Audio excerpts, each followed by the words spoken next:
This is a place where connections are made. Never did I ever dream I'd be playing with dolls today, and I've enjoyed myself so much.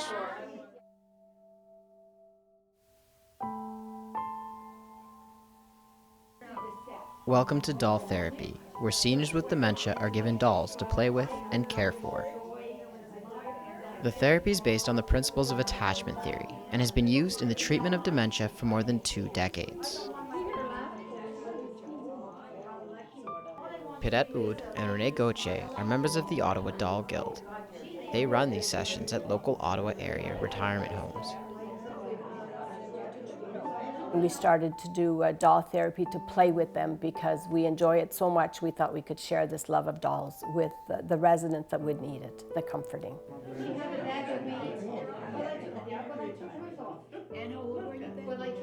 It comes from the love of the dolls. I have over 500 dolls, and I find that I'm very, very fortunate.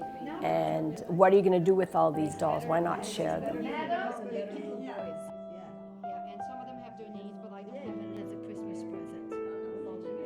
Sometimes it just has to be the right doll. It has to be the right expression.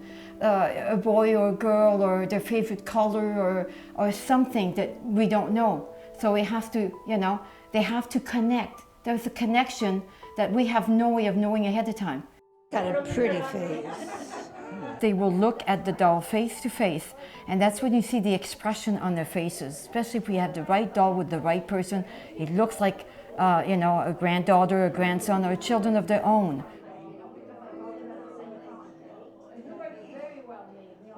I don't know whether it helps them or not, but it brings them a moment of comfort, a moment where they can reminisce over when either they were a little girl and they had dolls, or when their own daughters had dolls, or it can also represent their own baby when they had a baby.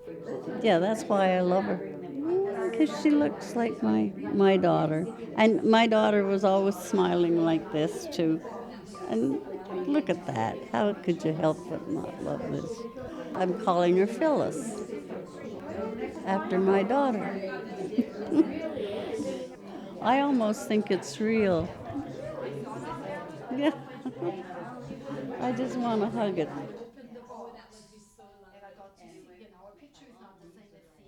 Although embraced by many, doll therapy has been criticized. Some say it treats seniors like children and is patronizing. We just go to make them appreciate the dolls. We're not saying that they're like children where they need dolls. It's what it reminds them of. Some of the children of the residents don't want them to have dolls.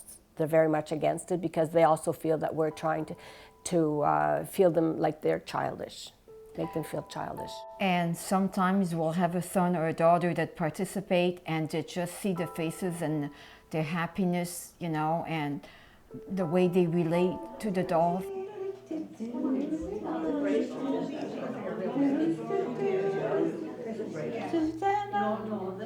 you cry for me, or come from the piano, a banjo on my knee. In a beautiful Christmas gown. Isn't she pretty? The sweater is hand knitted. The doctor doll. My God, we're back in our day, on our baby days. I mean, you don't see stuff like that. It's hard when we see someone who we've known before and how deep they are in their Alzheimer's, and to know that they're not responsive at all. They don't recognize us. They don't recognize the doll. They don't recognize anything at all. But we go there just for the moment. We go there to have give them enjoyment with the dolls, and whether they can appreciate it or not, it doesn't really matter. Dolls help people who are ill, because when the visitors go, there's no one there for them, but the doll will always stay with them. They don't crawl all over the place and they don't climb the stairs.